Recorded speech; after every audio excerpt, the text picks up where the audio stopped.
아내는 대장암이 발병한 지 3년 만에 세상을 떠났습니다. 제가 간병을 더 잘하지 못해서 집사람이 떠난 것만 같아 마음의 짐이 컸어요.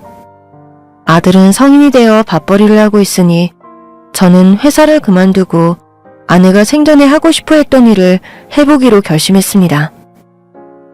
아버지, 저 왔어요. 서점은 여전하네요? 손님은 많아요?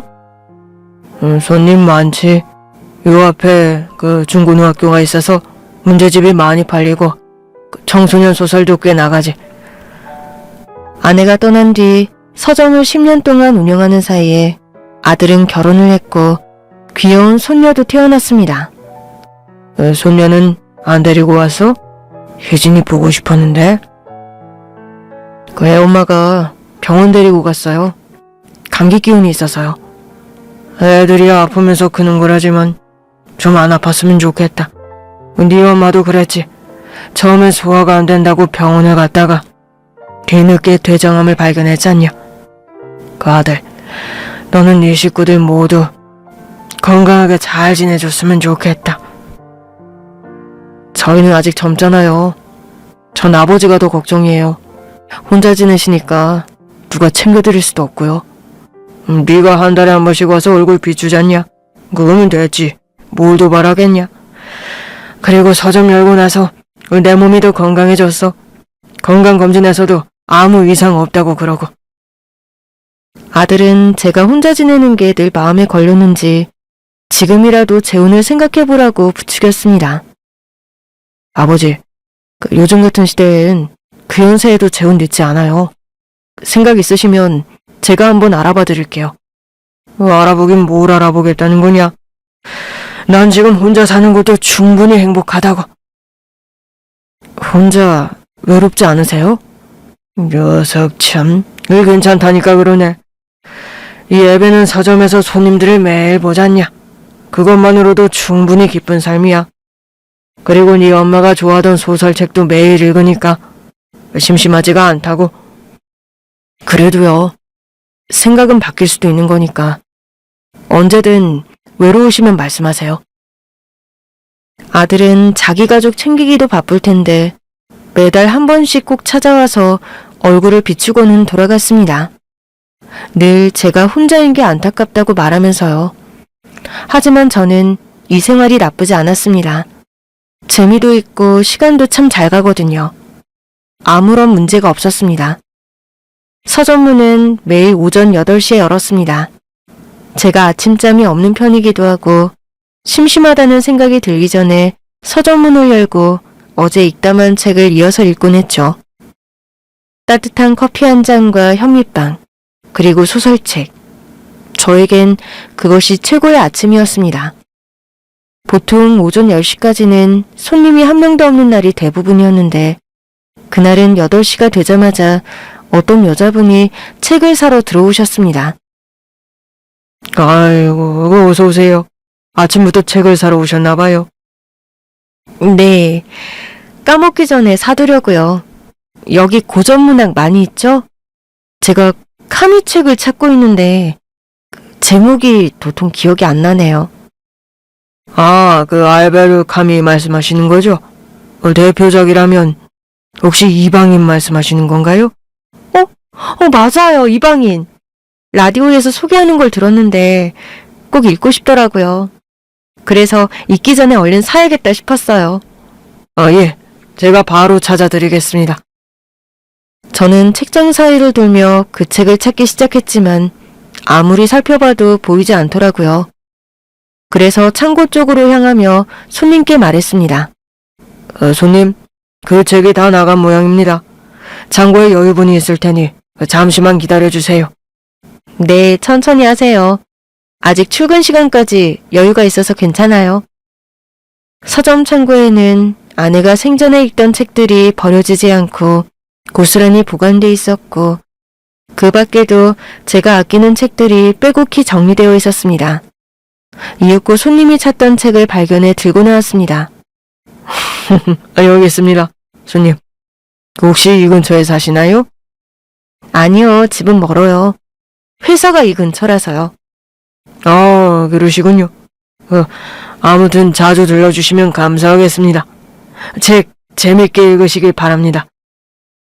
책 제목이 이방인이라는 걸 다시금 확인하며 문득 저도 한때 이방인처럼 느껴졌던 시절이 떠올랐습니다. 아마 어릴 적 제가 처음 그 책을 읽었을 무렵 세상에서 홀로 떨어져 있는 듯한 기분에 빠졌던 기억이 어렴풋이 되살아났던 걸지도요. 그 시절 보던 책들이 여전히 서점 어딘가에 고이 잠들어 있었기에 그날은 유독 마음이 긴 여운 속에 머물렀습니다. 다음 손님은 보통 10시 이후에 오니까 그 전까지는 문득 떠오른 어릴 적 읽었던 책을 찾으러 다시 창고 안으로 들어갔습니다. 장갑을 끼고 한 권 한 권 책을 들춰보며 살펴보는데 낡고 빛바랜 책들이 참 많더군요. 그러다 곧 고등학교 시절쯤 읽었던 무진기행이 눈에 띄었습니다. 지금도 판매되는 책이지만 오래된 종이 냄새가 물씬 배어있는 그 책을 조심스럽게 펼쳤습니다. 줄거리는 한 남자가 고향을 찾는 이야기입니다. 겉으론 성공한 것처럼 보이지만 자기 정체성과 삶의 방향을 잃은 채 무진이라는 가상의 지역으로 떠나는 주인공의 이야기였죠. 책장을 넘기다 보니 중간에 누렇게 바랜 쪽지 하나가 끼어 있었습니다.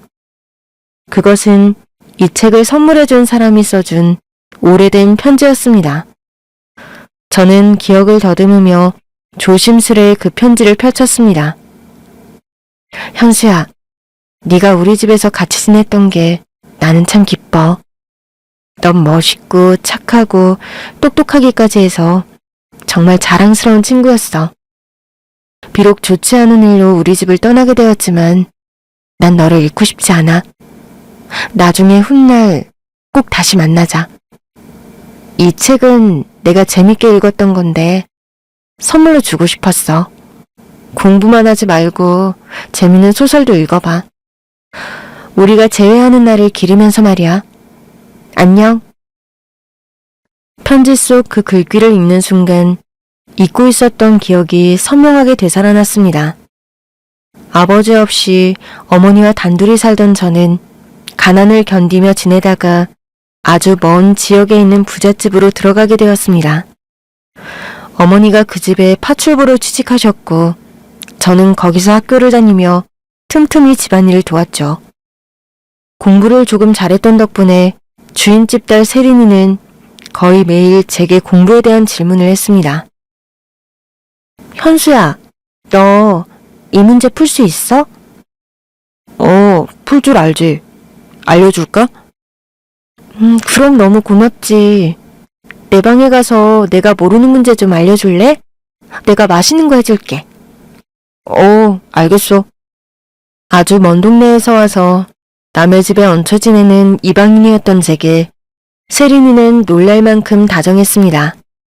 세린이 모르는 문제를 하나씩 가르쳐주며 시험 기간에는 함께 공부도 했고요. 덕분에 세린이의 성적은 눈에 띄게 올랐습니다. 세린이 아버지는 그런 저를 좋아해 주셨고 어머니께도 칭찬을 아끼지 않으셨습니다. 그리고 세린이는 자기 방에 있는 피아노를 정말 믿기지 않을 정도로 예술적으로 연주했습니다. 와, 너 피아노 정말 잘 친다. 이거 무슨 곡이야? 쇼팽의 녹턴. 쇼팽? 그 교과서에 나오던 그 음악가? 너 연주는 들어본 적 없어?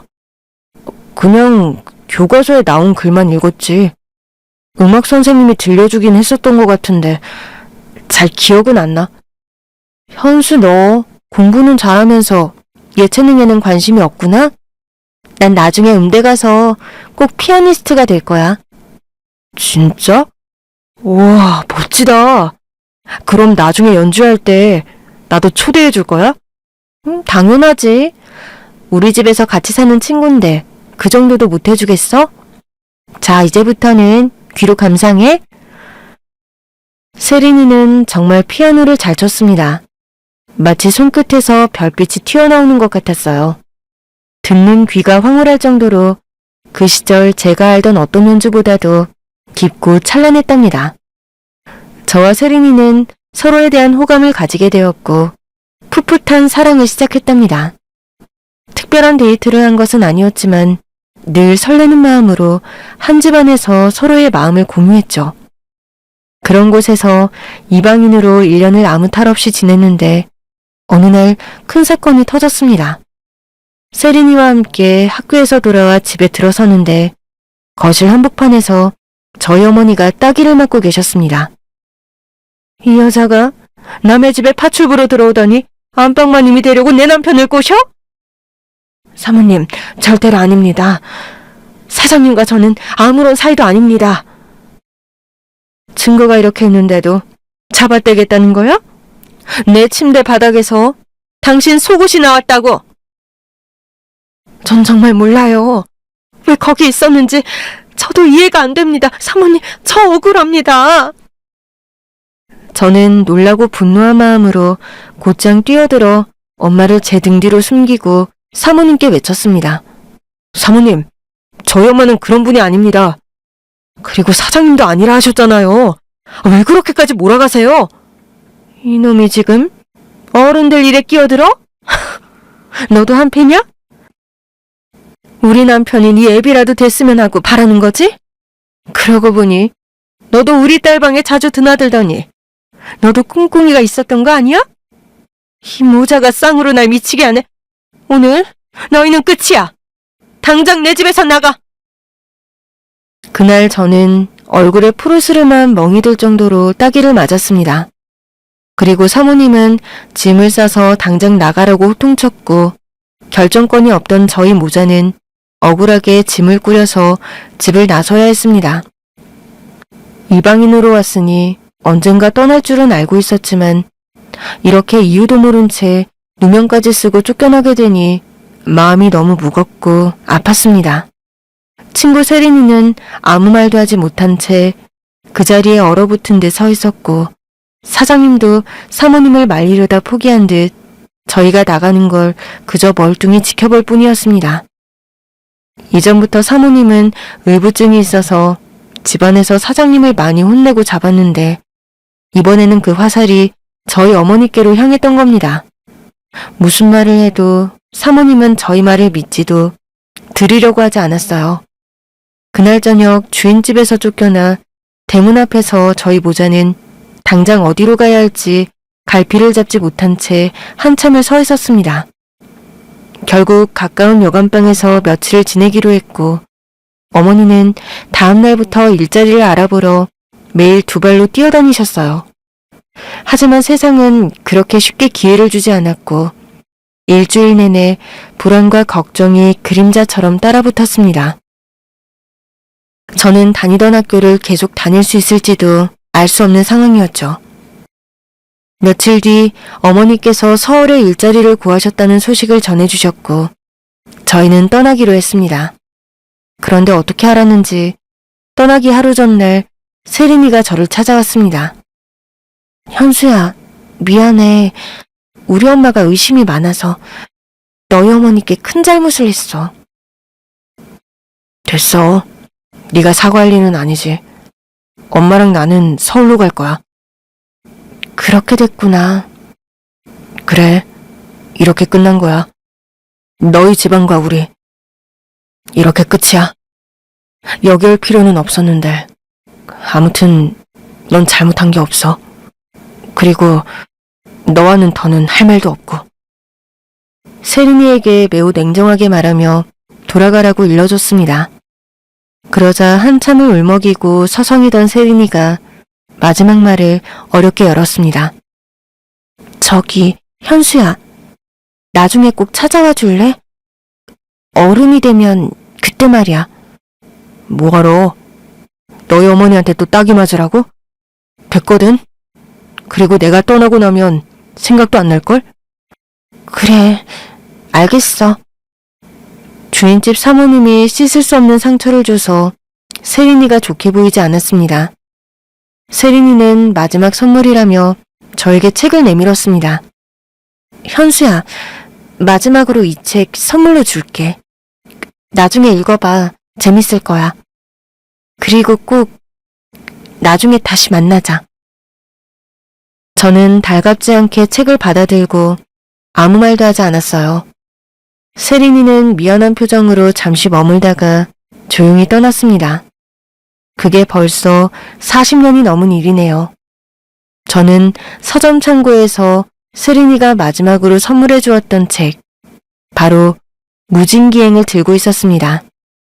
지금 제 손 안에 있는 이 낡은 책이 그때 세린이의 손을 거쳐 제게 온 바로 그 책이었죠. 편지 속 문장을 따라 과거를 잠시 떠올리다가 이내 책을 가만히 덮고 조심스레 창고 밖으로 나왔습니다. 서점문을 지나며 문득 이런 생각이 들었습니다. 그 친구는 지금 어디서 어떻게 지내고 있을까?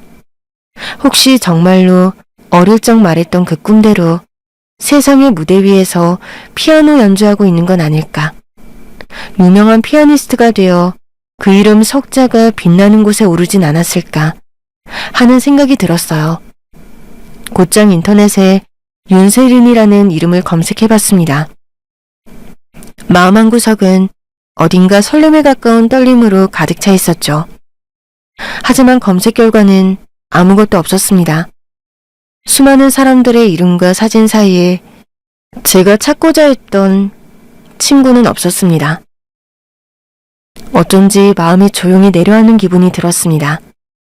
옛날 생각에서 빠져나와서 서점 청소를 시작했습니다. 구석구석 먼지를 털고 책장 사이사이를 정리한 뒤 서점 앞 골목까지 빗자루로 쓸었습니다. 그렇게 손님 맞이할 준비를 하고 문을 열었죠. 그날은 이상하게도 문제집보다 문학책이 더 많이 팔렸습니다. 어떤 손님은 제가 세린이에게 받았던 무진기행을 흘끗 보더니 자기도 그 책을 읽어보고 싶다며 한 권 사가셨어요. 그렇게 조용하지만 외롭지 않은 하루들을 보내던 어느 날 몇 주 뒤에 아들이 서점을 찾아왔습니다. 아버지, 이 책은 뭐예요? 아니, 여기 편지는 또 뭐예요? 연애 편지 같은데요? 아이고, 그걸 보면 어떡하냐? 그냥 펼쳐봤는데 윤세린? 누구예요? 옛날 애인이신가? 애비 어렸을 때 그 선물 받은 책이야. 그때 책 준 친구 이름이 세린이고. 우와, 아버지의 첫사랑? 아니야, 그런 거 아니야. 그냥 친구였다. 주인집 딸이었어. 아, 아버지 옛날에 가난했던 시절 얘기하셨잖아요. 그때 만났던 분이구나. 그런데 지금은 연락돼요? 아니, 그 책 받은 게 마지막이었지. 그 후로 40년이 넘도록 못 봤지. 아들은 책 속 편지를 꺼내 읽더니 몇 번이나 다시 들춰보며 저를 힐끗힐끗 쳐다봤습니다. 아버지, 진짜 한번 찾아가 보세요. 그 집에 그대로 살고 있을지도 모르잖아요. 혹시 그분도 혼자면. 에이, 이 녀석은 왜 자꾸 날 세장가보내 궁리만 하냐. 그만 좀 놀려라. 아니, 진심이에요. 이렇게 기억이 또렷한 사람이라면 그냥 지나칠 인연은 아니지 않습니까? 아들은 무진기행에 꽂혀있던 편지를 읽고 또 읽으며 저더러 꼭 한 번은 가서 세린이를 찾아보라고 했습니다. 귀에 딱지가 않도록 그 얘기를 듣다 보니 저도 슬슬 마음이 움직이기 시작했죠. 그럼 한번 가볼까? 이방인으로 살았던 그곳에. 거긴 많이 변했으려나? 좋아, 날 잡아서 다녀와야겠다. 서점 쉬는 날에 맞춰서 말이야. 오, 그럼 아버지 세장가 갈 수도 있는 거네요. 파이팅! 아유, 정말 못 말린다. 친구라니까, 친구. 아들은 집에 돌아간 이후에도 매일 전화를 걸어 세린이 이야기를 꺼냈습니다. 아버지, 언제 가실 거예요? 이번 주에요? 다음 주에요? 그 아주머니도 싱글일 수도 있잖아요. 한번 내려가서 만나보세요. 마치 제가 가지 않으면 무슨 일이라도 날 것처럼 말을 하는 바람에 어느새 저도 정말 꼭 가야만 할 것 같은 기분이 들었죠. 그래서 서점 쉬는 날에 맞춰 기차표 한 장을 예매했습니다. 그 집과의 기억이 모두 좋지만은 않았지만 저는 오로지 그 시절 저에게 따뜻하고 관대하게 대해주었던 세린이만을 떠올리며 먼 길을 나섰습니다. 요즘 기차는 예전보다 훨씬 빨라서 책을 몇 장 넘기다 보니 어느덧 도착했더군요. 기억을 더듬어 세린이의 집 앞까지 가는 데는 생각보다 오래 걸리지 않았습니다. 그런데 대문 너머로 보이는 풍경은 시간이 멈춘 듯 했습니다. 사람 키보다 훌쩍 자란 잡초가 대문 안을 가득 메우고 있었고 정원은 손길이 닿지 않은 지 오래된 듯 엉망이었죠. 주택 건물도 세월의 때를 고스란히 간직하고 있었습니다. 창틀은 발이 있었고 유리창엔 먼지가 두껍게 내려앉아 있었습니다. 겉으로 보기에는 버려진 집, 즉 폐가 같아 보였어요. 아무도 살지 않는구나 싶은 생각이 들었지만 혹시나 하는 마음으로 초인종을 눌렀습니다. 그런데 소리가 나지 않았습니다. 고장난 채 방치된 모양이었죠. 저는 대문을 두드리며 사람을 불러보았습니다. 계세요? 저기 안에 사람 계십니까? 아무 대답이 없었습니다. 기대가 허물어 돌아오고 저는 발걸음을 돌리려 했습니다. 동네 구경이나 하며 돌아갈까 싶었죠. 그때였습니다. 낡은 창문 하나가 끼익 소리를 내며 천천히 열리더니 안쪽에서 누군가의 얼굴이 조심스레 모습을 드러냈습니다. 누구시죠?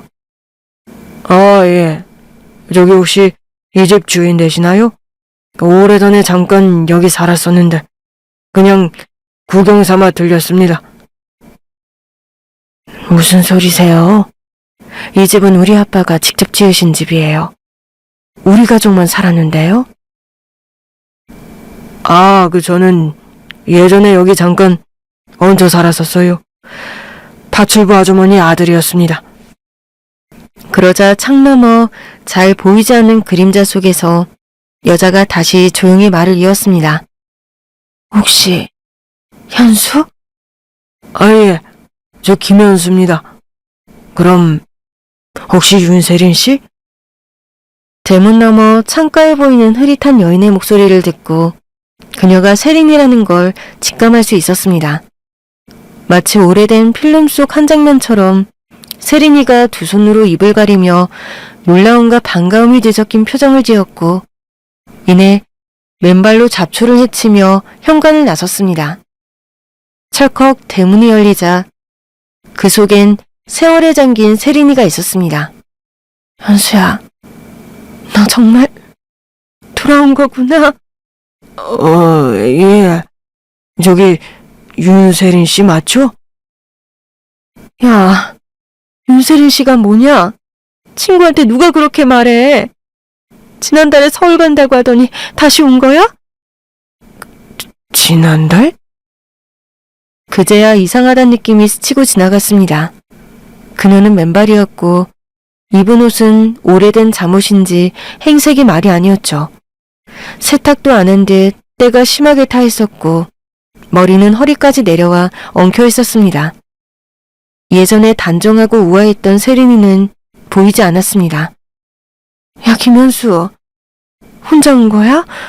너희 어머니는 왜 안 왔어? 세린아, 너 괜찮은 거지? 나야 당연히 괜찮지. 왜? 이상한 소리를 하네. 얼른 들어와. 손님이 와놓고 대문 앞에서 뭐하고 있어? 들어오라니까? 그래. 고마워. 그렇게 저는 대문 안으로 들어섰습니다. 발밑엔 사람 키보다 높게 자란 잡초가 발목을 휘감았고 우린 그 풀더미를 헤치며 겨우 집 안으로 들어섰습니다. 집 안은 제 기억 속 그 모습과 거의 달라지지 않았습니다. 아니, 더 정확히는 시간이 거기서 멈춰선 듯 했죠. 거실벽 한쪽엔 세린이가 고등학교 시절 찍은 흑백 가족 사진이 걸려 있었고 그 아래 낡은 소파는 먼지에 덮여 있었습니다. 공기엔 눅눅한 냄새가 가득했어요. 얼마나 오래 청소를 하지 않은 건지 바닥은 잿빛으로 얼룩져 있었고 벽지는 군데군데 곰팡이마저 피어 있었습니다. 세린아, 너 여기서 혼자 사는 거야? 다른 가족들은? 몰라. 곧 오겠지. 아빠는 회사 갔고, 엄마는 어디 놀러 나간 것 같아. 근데 너 서울 갔다가 왜 다시 온 거야? 설마 나 보고 싶어서 온 거야? 나 감동이야, 현수야. 세린아, 그 순간 시간이 거꾸로 흘러간 듯 했습니다. 눈앞의 세린이는 여전히 자신이 고등학생이라고 믿고 있었죠. 그녀의 말투, 눈빛, 행동 모두 그 시절에서 멈춘 듯 했습니다. 저는 더 말을 잇지 못하고 조심스레 장단을 맞추기로 했습니다. 그래, 같이 공부하자. 그런데 세린아, 가정부는 없어? 무슨 말이야? 너희 어머니가 우리 집 가정부였는데 한 달 전에 우리 엄마 때문에 쫓겨났잖아. 그 후로는 아무도 안 들였어. 새로 파출부를 고용하지 않았다고. 세린이는 많이 이상했습니다. 제가 떠난 게 한 달 전이라고 하더니 가정부는 아직 구하지 않았다고 했죠. 저는 애써 웃음을 지어 보이며 소파에 앉았습니다. 등받이에서 먼지가 푹 하고 일었죠.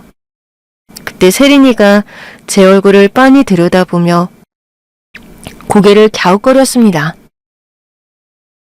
그런데 말이야, 너 흰머리가 왜 이렇게 많아? 공부 스트레스 때문이야? 아니면 우리 엄마 때문이야? 어? 아, 이거 그냥 나이가 들어서 그런 거야. 자연스럽게 생긴 거지. 근데 너도 꽤 많네. 그 흰머리도 주름도 말이야. 뭐라고? 내 머리는 까맣거든. 주름이라니. 숙녀한테 그런 말 함부로 하면 안 되는 거야. 그렇지. 미안. 내가 실수했네. 참, 내 정신 좀 봐. 손님이 왔는데 아무것도 안 하고. 잠깐만, 내가 과일 좀 가져올게. 아니야. 괜찮아. 그냥 이렇게 얘기하는 것도 좋아. 아니야, 괜찮아. 시간은 많잖아. 과일 먹으면서 얘기하자. 그녀는 주방으로 가더니 바스락거리는 소리를 내며 뭔가를 꺼냈습니다. 그리고는 작은 접시에 담아 다시 거실로 돌아왔습니다. 그녀가 내민 접시를 들여다보는 순간 제 눈이 커졌습니다. 그 위에는 썩은 과일들이 놓여 있었거든요. 껍질은 물렁하고 갈라져 있었고 일부는 벌레가 파먹은 듯 움푹 파였죠. 자, 어서 먹어. 현수, 너 요즘 너무 말랐더라. 학생이 그렇게 야위어서 어디 있으니? 이따가 내가 밥도 해줄게. 응, 고마워. 저는 과일을 집으려다 멈칫했습니다. 먹을 수 없다는 걸 알면서도 그녀의 마음을 상하게 하고 싶지 않았습니다. 망설이며 손을 내미는 순간 세린이가 소리를 질렀습니다. 그녀의 눈은 커다랗게 뜨였고 손가락은 제 얼굴을 향해 떨리고 있었습니다. 아저씨 누구세요? 누구시냐고요? 왜 우리 집에 멋대로 들어와 계신 거예요? 세린아. 뭐야? 아저씨 누구냐니까요? 아니 할아버지 누구세요? 세린이는 눈을 부릅뜨며 뒷걸음질 쳤고 한 손으론 소파를 짚고 벌벌 떨고 있었습니다. 마치 정신이 왔다 갔다 하는 사람처럼요. 저를 보며 알아보지 못한 채 겁에 질려 있었습니다. 여기 세린아. 나야. 네 어릴 적 친구 현수. 너희 집에서 일하시던 그 파출부 아주머니 아들. 나 기억 안 나? 뭐라고요? 그 똑똑하고 멋졌던 애가 지금 눈앞에 있는 이 할아버지라고요? 내가 꿈을 꾸는 건가? 이게 진짜야? 현수가 이렇게 늙었다고? 세린아, 그만큼 시간이 흐른 거야. 우리 40년 만에 다시 만난 거야. 진정시키듯 천천히 말을 이어갔습니다. 손바닥으로 자신의 얼굴을 가리키며 자세히 보라고 했죠. 그녀는 제 얼굴을 뚫어지게 보더니 허탈하게 한숨을 내쉬었습니다. 너도 많이 늙었네. 뭐 나도 마찬가지지만. 야, 우리 진짜 오랜만이다. 혹시 내가 준 책이랑 편집 보고 온 거야? 얼마 전에 우연히 그 책을 다시 꺼내 읽었거든. 그 안엔 이 편지도 같이 있어서 문득 네 생각이 났어. 고맙다 정말. 그땐 우리 엄마가 큰 잘못을 했지. 예민한 성격에 아빠 의심하느라 너희 엄마까지 괜히 의심하고. 정말 미안했어. 그땐 어른들이 다들 예민했잖아. 난 너랑 너희 어머니한테 그게 얼마나 미안했는지 몰라. 그런데 너희 어머니는 잘 계시니? 돌아가셨어. 30년 전에. 내가 대학 졸업하고 취직하고 결혼하는 것까지 보고 그렇게 떠나셨어. 뭐라고? 그 좋은 분이 돌아가셨다고? 정말 안 된 일이야. 꼭 너희 어머니를 다시 뵙고 싶었는데. 고맙다. 네가 그렇게 기억해줘서. 그런데 너희 가족들은 잘 지내? 아버지, 어머니, 그리고 넌 결혼은 했어? 자식은? 세린이는 그 말에 대답하지 않았습니다. 대신 조용히 몸을 일으켜 창가로 다가가 창밖을 멍하니 바라보았죠. 불길한 예감이 마음속에 퍼졌습니다. 세린아, 괜찮아? 내가 뭘 도와줄 수 있을까? 뭐? 네가 도와준다고? 뭘? 뭐든지. 지금 많이 힘들어 보여서 그래. 우리 병원에 같이 가볼까? 병원? 나 아프지도 않아. 현수야, 아빠한테 전화 좀 해줄래? 언제쯤 오시는지. 엄마한테도 연락하고. 다 같이 모여야 식사도 하든지 말든지 할 거 아니야. 그래. 그럼 연락처 좀 줄래? 네 핸드폰은 어디 있어? 핸드폰? 그게 뭔데? 그 말을 듣는 순간 가슴 한가운데가 철렁 내려앉았습니다. 세린이는 단순히 힘든 게 아니었습니다. 세린이는 기억도 현실도 제대로 붙잡지 못하는 상태였습니다. 어디서부터 어떻게 무너져 버렸는지 알 수 없지만 지금의 그녀는 분명 큰 도움이 필요한 사람처럼 보였습니다. 세린이는 맨발에 가까운 지저분한 발로 터벅터벅 자기 방으로 걸어갔습니다. 그 뒷모습이 어쩐지 쓸쓸하고도 위태로워 보였죠. 저는 망설이지 않고 조용히 따라 들어갔습니다. 방 안에는 오래된 피아노가 놓여 있었고 세린이는 말없이 그 앞에 앉더니 건반 위에 손을 얹었습니다. 그리고는 아무 예고도 없이 연주를 시작했죠. 놀랍게도 피아노 소리는 흐릿했던 그녀의 정신과는 달리 놀라울 정도로 맑고도 섬세했습니다. 곡의 흐름은 단정했고 감정은 꾹꾹 눌러 담긴 채 흘러나왔습니다. 연주에 몰입한 그녀의 모습에서 과거의 세린이가 겹쳐 보였습니다. 와, 이거 그때 너 들려줬던 곡이지? 쇼팽 맞지? 그래, 나 여전히 잘하지. 그때 그대로야. 아니야, 그때보다 훨씬 더 멋졌어. 오랜만에 관객이 있으니까 손이 제법 잘 놀더라. 진심이야. 내가 오늘 가장 잘한 일은 네 연주를 들은 거야. 세린이는 피아노 뚜껑을 천천히 덮고 제 쪽으로 몸을 돌렸습니다. 그리고는 약간 눈을 가늘게 뜨고 묻더군요. 그런데 말이지, 너 왜 온 거야? 무슨 이유로 40년 만에 나를 찾아왔는데? 그 말에 저는 망설이다가 조심스럽게 꺼내놓았습니다. 그녀가 조금은 또렷해 보였기에 지금이라면 들을 준비가 되었을지도 모르겠다는 생각이 들었습니다. 요즘 내가 서점을 하나 운영하거든. 얼마 전에 창고 정리를 하다가 네가 선물해줬던 책 무진기행을 꺼냈어. 책갈피 대신 끼어든 이 편지를 읽고 나니까 그냥 한 번쯤은 너를 찾아가야겠다 싶더라. 아, 그거 기억나. 내가 꼭 다시 만나자고 썼잖아. 그렇지? 맞아. 그래서 왔어. 그런데 왜 이제야 온 거야? 40년이나 지나서? 세린이의 목소리가 날카로워졌습니다. 눈빛이 변했고 감정이 폭발하듯 터졌죠. 너 솔직히 말해봐. 정말 아무 이유 없이 왔다는 거 믿으라고? 우리 아빠가 남긴 유산, 그거 노리고 온 거잖아.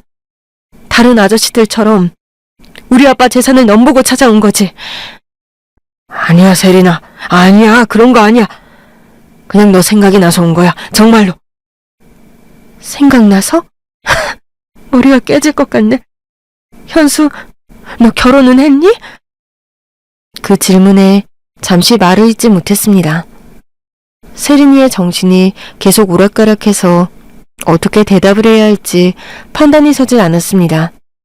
잠시 머뭇거리다가 저의 이야기를 솔직하게 전했습니다. 결혼했어. 아들도 있어. 아내는 10년 전에 뇌장암으로 세상을 떠났어. 불쌍하다. 정말 안 됐다. 너 많이 힘들었겠다. 이젠 괜찮아.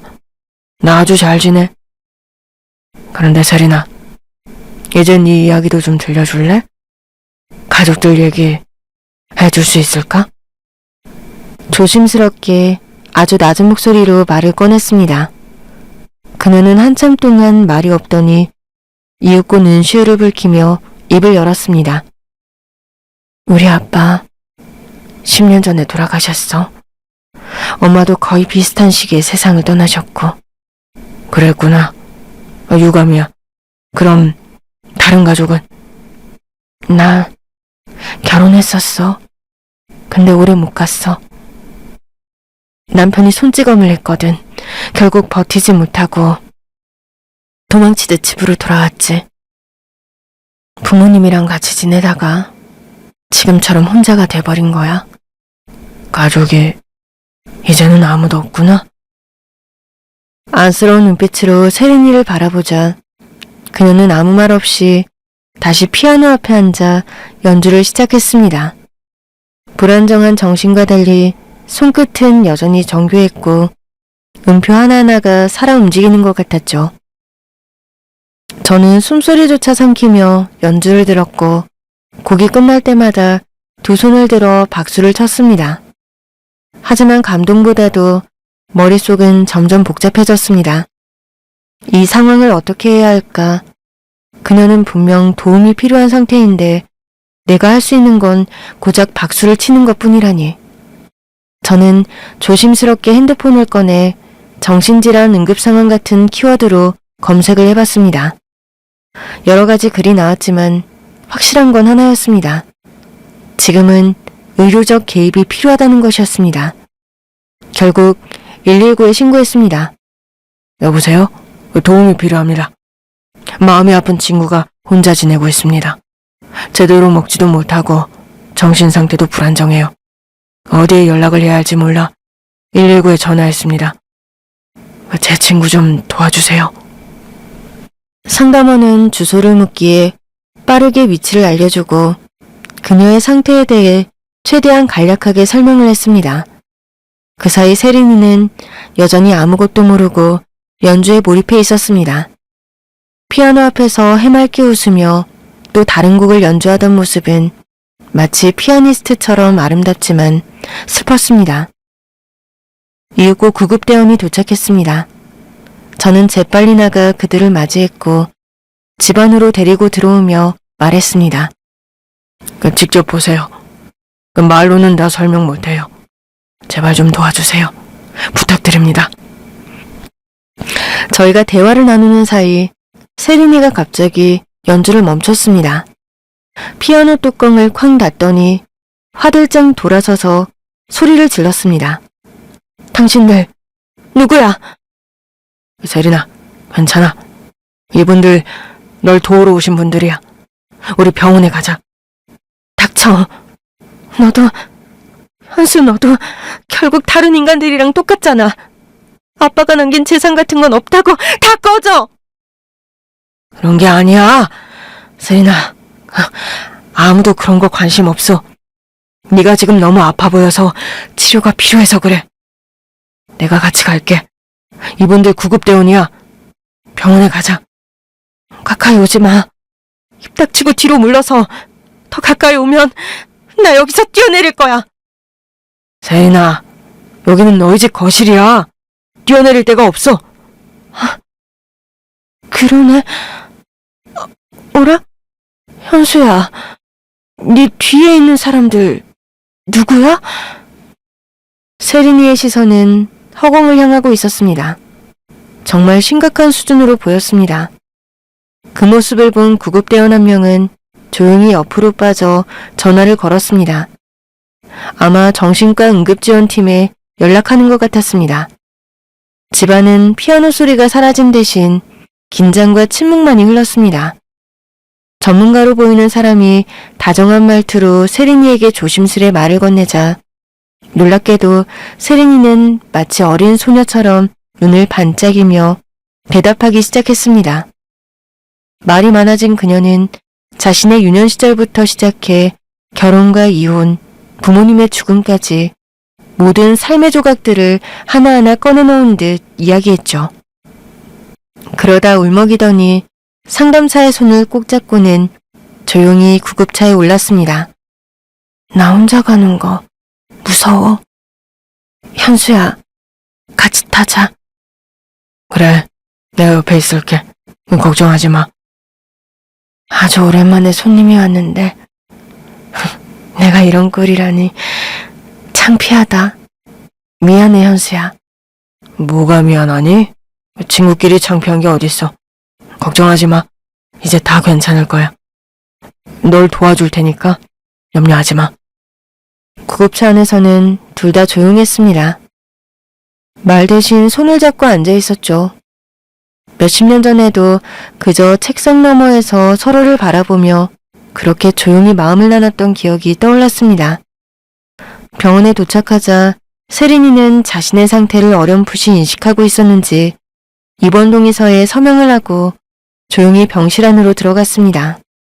문이 닫힌 뒤에도 저는 쉽게 발걸음을 옮기지 못하고 병원 로비에 낡은 의자에 앉아 한참을 멍하니 앉아 있었습니다. 그리고 다음날 다시 병원을 찾았지만 간호사는 조심스럽게 말했습니다. 지금은 불안정한 상태라 면회는 어려우세요. 조금 안정되면 연락드릴게요. 그렇게 발길을 돌려 나오는 길, 전날 함께했던 경찰관과 사회복지사가 기다리고 있었습니다. 두 사람은 세린이의 생활 반경을 정리해야 한다며 그녀의 집 정리를 저도 함께 해줄 수 있겠냐고 물었고 저는 망설임 없이 고개를 끄덕였습니다. 그날 저희는 사람을 불러 무성하게 자란 풀을 베어냈고 쌓여있던 쓰레기를 정리하고 묵은 먼지를 털어냈습니다. 마치 무너져 내린 시간의 잔해를 하나하나 주워 담는 기분이었습니다. 그러던 중 청소를 맡은 분이 다가와서 말을 했습니다. 저기요, 2층 다락방에 금고가 하나 나왔는데요. 금고요? 경찰관과 사회복지사, 그리고 저 셋이서 좁은 다락 계단을 올라가 보니 벽 한편에 오래되고 녹슨 금고 하나가 놓여 있었습니다. 먼지가 켜켜이 쌓인 채 아무도 손댄 적이 없는 듯한 모습이었죠. 경찰은 어딘가로 전화를 걸었고 얼마 뒤 수리공으로 보이는 남자가 도착했습니다. 강제로 금고를 여는 데는 5분도 걸리지 않았습니다. 그리고 그 안에는 낡은 서류봉투 속 통장 몇 권, 빳빳하게 접힌 현금 다발, 그리고 골드바 몇 개가 단정하게 놓여 있었습니다. 골드바 표면은 빛을 잃지 않았습니다. 이게 다 세린이 거란 말인가요? 아, 예. 유산으로 상속된 건데 아무도 손을 대지 않았네요. 이 정도면 꽤 큰 금액일 겁니다. 이걸 모르고 지냈다니 안타깝네요. 변호사도 없었나 봐요? 세린이 정신만 온전했다면 이렇게 폐가 같은 집에서 살지 않았을 텐데 매우 안타까운 일이었죠. 경찰이 조사를 했더니 세린이에게 가족도 없고 지인도 하나 없답니다. 사회복지사는 사각지대에서 벗어난 정신 이상자여서 도움을 주지 못했던 거라고 설명했죠. 아무튼 그렇게 세린이의 집을 말끔히 정리한 뒤 저는 다시 서울로 올라왔습니다. 그리고 매일같이 마음속으로 바라며 기다렸죠. 세린이가 온전한 정신으로 돌아왔다는 연락이 꼭 오기를 기다리면서 말이죠. 정확히 2달 뒤 기다리던 전화가 걸려왔습니다. 익숙한 목소리의 경찰관이 조심스레 말했습니다. 선생님 친구분인 윤세린 씨의 상태가 많이 호전됐어요. 면담도 잘하고 있고 이제 퇴원 얘기도 나옵니다. 선생님께서 내려와서 한번 만나보시면 좋을 것 같습니다. 환자분에게 유일한 지인이라 도움이 될 것 같거든요. 그 전화를 받자마자 저는 망설임 없이 기차에 몸을 실었습니다. 40년 만에 찾아갔던 그때보다 이번 길은 훨씬 무겁고도 간절했습니다. 다시 만난 세린이는 여전히 조금씩 불안해 보였지만 눈빛에는 또렷함이 깃들어 있었습니다. 그녀는 자신을 바라보는 제 시선을 조용히 받으며 먼저 입을 열었습니다. 세린아, 이제 좀 괜찮아? 정신이 돌아왔어? 이제는 다 기억나. 내가 왜 그 집에 혼자 살았는지. 전 남편한테 많이 맞고 힘들게 이혼했어.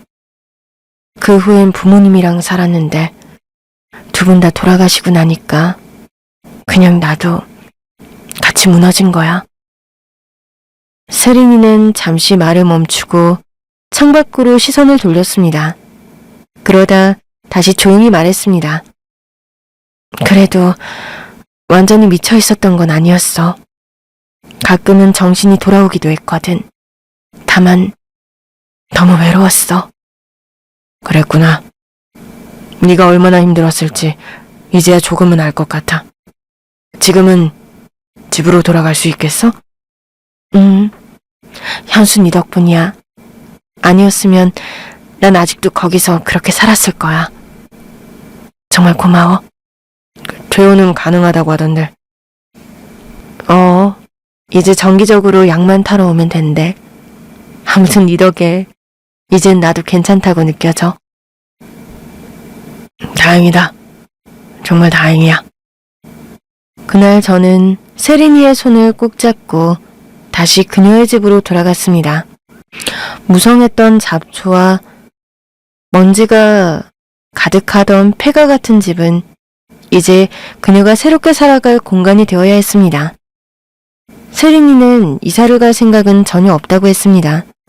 대신 집을 고쳐서 새 삶을 시작하겠다고 하더군요. 대문부터 새로 달고 실내는 깔끔하고 세련되게 인테리어했습니다. 어둠과 침묵이 가득했던 집에 햇살이 따뜻하게 들어왔고 세린의 피아노는 이제 맑은 소리로 집안을 채웠습니다. 저는 서울로 돌아와 다시 서점이로 했습니다. 하지만 쉬는 날마다 기차를 타고 내려갔습니다. 친구가 끝까지 잘 지내는지 보려고 계속해서 마음을 썼답니다. 3달 동안 저는 매주 세린이를 찾아갔습니다. 회복해가는 그녀의 모습을 곁에서 지켜보며 사람은 정말 다시 살아날 수 있다는 걸 배웠죠. 어느 날 세린이는 완연히 달라져 있었습니다. 이제는 운전기사가 아침마다 그녀를 병원에 데려다주고 집에는 가정부가 있어 끼니 걱정 없이 지냈습니다. 금고에 묵혀있던 재산이 드디어 빛을 보게 되면서 세린의 삶은 차분하고도 아늑하게 바뀌어 있었죠. 이제 정말 많이 좋아졌구나. 너 아니었으면 아직도 어둠 속에서 헤매고 있었을 거야. 내가 그동안 얼마나 한심하게 살았는지 이제야 부끄러워져. 누구나 상처는 있는 거지. 너처럼 견뎌낸 사람도 드물걸? 이제 보니까 내가 더 이상 안 와도 될 것 같다. 무슨 섭섭한 소리야. 야, 김현수, 너 내 친구 맞지? 맞지, 친구? 근데 우리 이제 각자의 삶을 살아야지. 난 서울에서 서점 아저씨로 조용히 살고 너는 그 부잣집 안주인으로 멋지게 살아. 저는 작별 인사를 건넸습니다. 말끝이 조금 떨렸지만 담담하게 웃으며 말했죠. 세린이는 살짝 서운한 얼굴을 하더니 고개를 끄덕였습니다. 그래, 멀리 사는데도 와줘서 고마웠어, 현수야. 난 이방인이니까 이제 떠날게. 네가 예전에 선물해줬던 무진기행처럼 나도 뭔가를 찾아낸 것 같아서 기분이 좋아. 그걸로 충분해. 그래. 또 길 떠나고 싶을 때 들러. 가끔이라도 보면 좋겠다. 다음에 보자. 꼭. 세린이는 환하게 웃으며 손을 흔들었습니다. 그 웃음은 처음 만났던 날의 그 미소와 똑같았습니다. 그렇게 저는 그녀의 치유를 지켜보고 마음속에서도 조용히 이별을 했습니다. 서울로 돌아온 뒤 저는 다시 서점의 일상으로 돌아갔습니다. 그러자 아들이 또 어김없이 잔소리를 퍼부으며 찾아왔죠. 아버지, 그 첫사랑 보러 그렇게 내려가시더니 왜 맨날 혼자 돌아오세요? 첫사랑은 무슨? 친구라고 했지. 그저 도움이 필요해서 다녀온 것뿐이야. 그리고 이 녀석아, 자꾸 애비한테 새 장가 보내려고 하지 마라. 나 혼자 책이나 보고 서점 지키는 게 좋다. 이번엔 진짜 잘 되실 줄 알았는데 기대 많이 했단 말이에요. 쓸데없는 소리 말고 그 며느리랑 손녀한테나 더 관심 좀 가져. 그러니까 제가 신경 안 쓰게 아버지도 가정을 꾸려보시라니까요. 그래야 제가 걱정을 좀 덜 하죠. 이놈이. 아유, 됐어. 얼른 집에 가. 다음엔 내가 갈게. 그 대신 너 여기 또 혼자 오지 마. 잔소리가 귀에 박혀 오기 전에 얼른 아들을 서점 밖으로 밀어냈습니다. 아들이 문을 나서고 나니 서점 안이 조용해졌습니다. 그러던 어느 날 비가 억수같이 쏟아져서 서점에 손님이 없어서 혼자 비구경이나 하면서 앉아 있었습니다. 이윽고 서점 입구에서 종소리가 울렸습니다. 문이 열리는 소리에 고개를 들자 한 손에 우산을 잡은 손님이 들어왔습니다. 아이고, 그 비 많이 오죠? 어서 오세요. 오랜만이다. 응? 세린이? 전혀 예상하지 못한 손님이 찾아와서 저도 모르게 눈이 휘둥그레졌습니다. 뭐야, 나 안 반가워? 아니, 반갑지? 근데 너 서울에 올라온 거야? 무슨 일 있는 건 아니지? 무슨 일은? 너 보러 온 거야. 이 서점 말만 듣다가 궁금했거든. 네 아내가 떠난 후 혼자 차려서 운영한다는 그 서점이 이런 곳이구나. 아담하고 예쁜 곳이네. 잘 왔어. 안 그래도 비 오는 날엔 손님도 없는데 깜짝 놀랬다. 커피 한 잔 줄까? 좋아. 뜨끈한 아메리카노 부탁해. 저는 카운터 옆 커피 머신에 손을 얹었습니다. 버튼을 누르는 동안 괜히 마음이 분주해졌죠. 아니, 왜 하필 이런 비 오는 날 찾아오긴? 날씨 좋을 때 오지. 그리고 연락이라도 하지 그랬어. 내가 뭘 좀 준비라도. 무슨 준비? 내가 애인이라도 되냐? 참, 무슨 그런 농담을. 이 덕분에 멀쩡해져서 이렇게 멀리 놀러 오기도 하네. 나 어때? 멀쩡해 보이지? 아주 좋아 보여. 네가 날 구했지. 현순아 아니었으면 난 아마도 여전히 잡초 우거진 집에서 피아노만 치고 있었을 거야. 진짜 고마워. 그 말에 뭐라 답해야 할지 몰라 저는 괜히 책장 쪽을 가리켰습니다. 다 잘 된 거 맞지? 그러니까 서점 온 김에 책이나 하나 골라봐.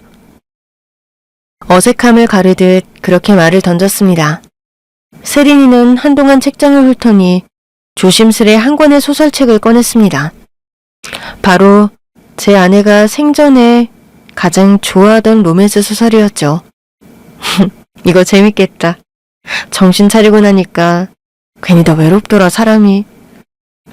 그거 집사람이 참 좋아했던 책이야. 그래? 그럼 같이 읽을래? 난 여러 번 읽었어. 알았어. 나 커피 마시면서 조용히 읽을게. 너는 네 할 일 해. 이따가 저녁이나 같이 먹을까? 그래. 책 보고 있어.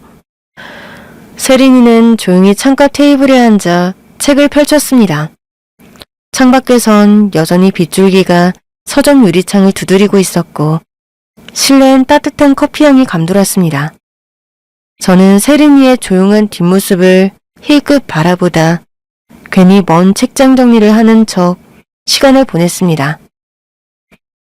그런데 그때였습니다. 서점문이 다시 울리며 열렸습니다. 익숙한 목소리와 함께 아들이 우산을 잡으며 들어섰죠. 아버지! 비가 많이 오네요. 순간 세린이와 제 아들의 시선이 교차했습니다. 조용한 서점 안에 미묘한 긴장감이 흐르기 시작했습니다. 아들, 넌 아직 웬일이냐? 평일인데 일은 안 나갔냐? 외국 나갔다가 비가 너무 쏟아져서요. 걱정돼서 잠깐 들렀어요. 별일 없으시죠? 손님이 계시네요? 그래. 제가 머뭇거리며 어색하게 대답하자 세린이가 곧장 고개를 돌리며 쏘아붙였습니다.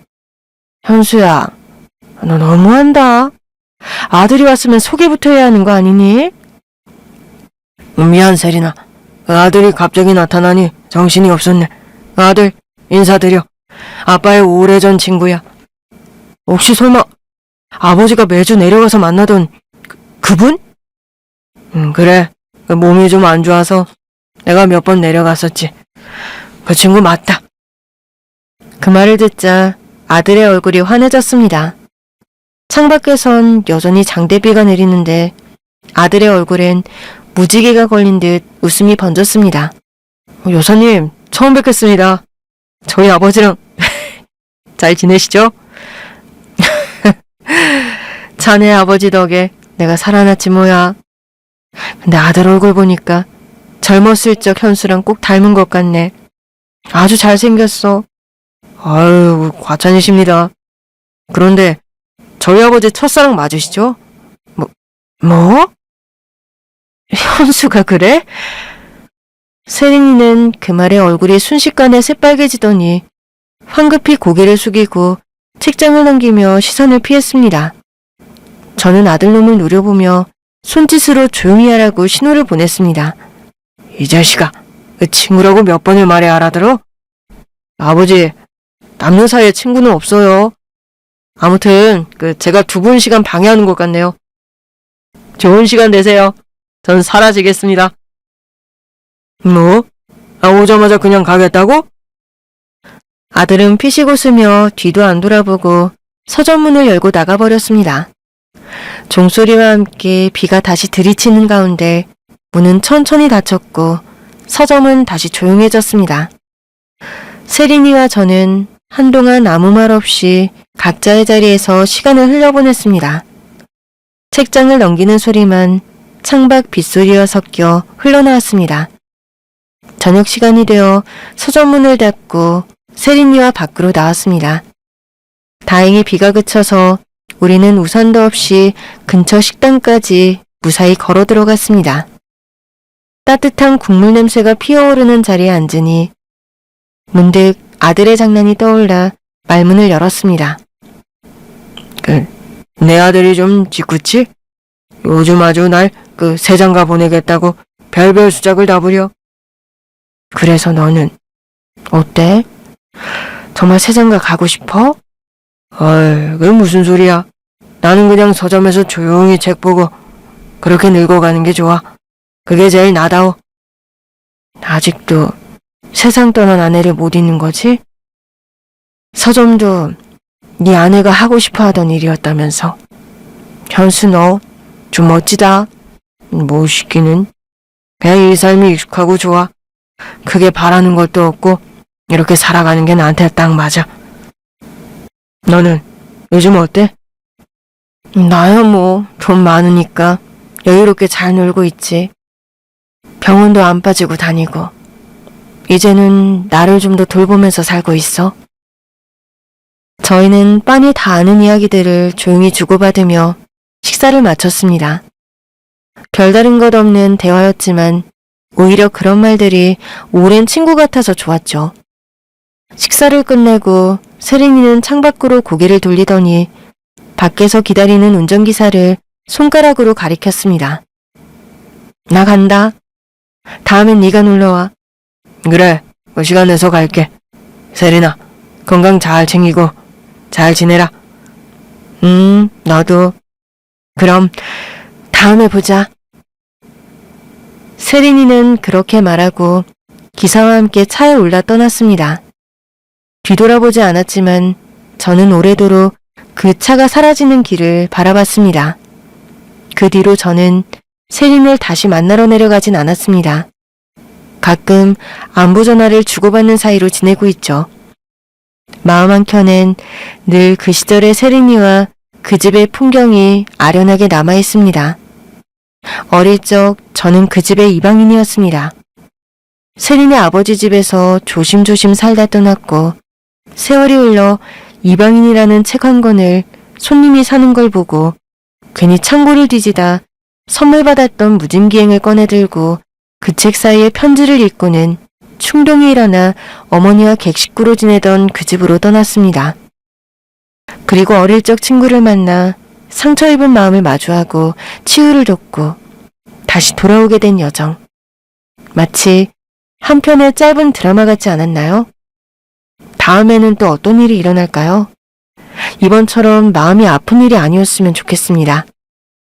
다정한 일, 따뜻한 일, 그런 게 일어났으면 좋겠어요. 저는 여전히 이 서점에서 손님을 맞이하고 책을 읽으며 어제 같은 오늘, 오늘 같은 내일을 조용히 살아갑니다. 저의 이야기가, 이 작은 사연이 여러분들의 가슴에 조용히 스며드는 감동이었기를 바랍니다. 그럼 이만 물러갑니다. 감사합니다.